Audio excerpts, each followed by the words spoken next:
Le Seigneur a donné la vision à Pierre. Et dans cette vision, Pierre a vu descendre du ciel un objet semblable à une grande nappe dans laquelle se trouvaient des quadrupèdes, des reptiles de la terre et des oiseaux du ciel. Les oiseaux sont des animaux très actifs. Parfois, ils s'envolent ici et là, sans but précis. Ils se posent sur les arbres ou bien sur les toits, sautillant en tous sens. Ils sont libres de tous leurs mouvements et n'ont aucune contrainte. Il y a ensuite les quadrupèdes. Ces animaux sauvages sont souvent féroces et ils sont craints. Les reptiles, comme nous le savons tous, nous parlent d'impureté ou de ce qui est immonde.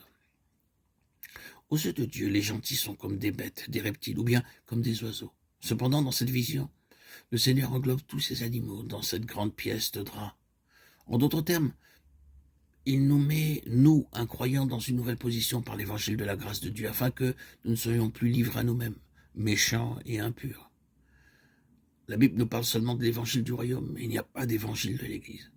En recevant l'évangile, nous entrons dans le royaume de Dieu et aussi dans l'Église. Nous entrons dans un nouveau royaume, dans un nouvel environnement, et nous sommes placés sous une nouvelle autorité. Au commencement, nous étions dans la main de Satan, maintenant nous sommes dans la main de Dieu. C'est ce que signifie être sauvé. Être sauvé signifie que Dieu nous a placés dans une nouvelle position. Aujourd'hui, nombreux sont ceux qui parlent de l'Église sans le discernement, comme si l'entrée dans l'Église nous accordait tout, immédiatement. Ils oublient de parler de l'entrée dans le royaume. Devenir enfant de Dieu, c'est avoir des droits nouveaux, mais c'est surtout être placé sous une nouvelle autorité, celle du Seigneur. Tous peuvent et doivent entrer dans ce royaume. L'œuvre de Pierre consistait donc à introduire ceux du dehors dans le royaume de Dieu. Qu'est-ce que le royaume de Dieu? De manière très simple, c'est être placé sous l'autorité de Dieu et être gouverné par lui. Entrer dans le royaume signifie donc s'assujettir à la souveraineté de Dieu.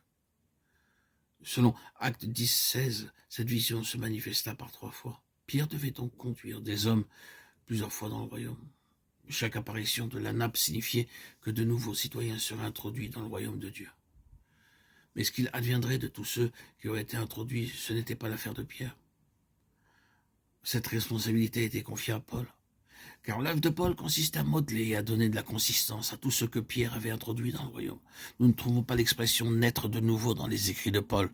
Non, il parle de la justification, mais il n'emploie jamais ce terme de régénération dans le sens d'une expérience personnelle de la nouvelle naissance. Pierre, cependant, parle très souvent de cette nouvelle naissance. L'emploi des termes n'a pas un caractère absolu, mais dans le sujet qui nous occupe, ils sont représentatifs quant au ministère particulier de Pierre, de Paul et de Jean.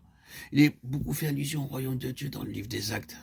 Même Paul en parle, car ce temps-là, beaucoup avaient été sauvés et introduits dans le royaume.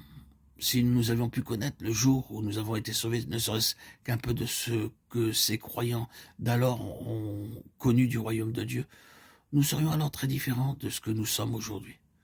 La triste condition dans laquelle nous sommes est en réalité entièrement notre faute. Car notre moi occupe le centre de toute chose et nous n'avons uniquement recours au Seigneur que pour être aidés. Il est vrai que Dieu veut nous bénir, mais il désire plus encore que nous entrions dans son royaume pour être sous son autorité. Comprenons bien que le salut ne consiste pas seulement à jouir d'une chose, mais à être placé sous la souveraineté de Dieu. Autrefois, nous accomplissions notre bon vouloir et nous dilapidions nos jours avec insouciance. Maintenant, il nous est demandé de nous soumettre à Dieu. Une fois sauvés, nous ne pouvons plus nous permettre d'être négligents. Nous devons accepter la discipline. Le salut consiste à se placer sous le joug du Saint-Esprit. Si quelqu'un désire être sauvé, le Saint-Esprit placera son joug sur cette personne. Et tous ceux qui portent le joug sont sauvés. D'un point de vue charnel, le salut n'est pas une chose désirable car la personne doit être placée sous la souveraineté et sous l'autorité de Dieu. Sans cela, comme nous avons pu le voir que consistait l'œuvre et le ministère de Pierre, qu'il y ait des bêtes féroces, des reptiles répugnants ou des oiseaux dissipés, il devait les rassembler et les introduire dans le royaume de Dieu.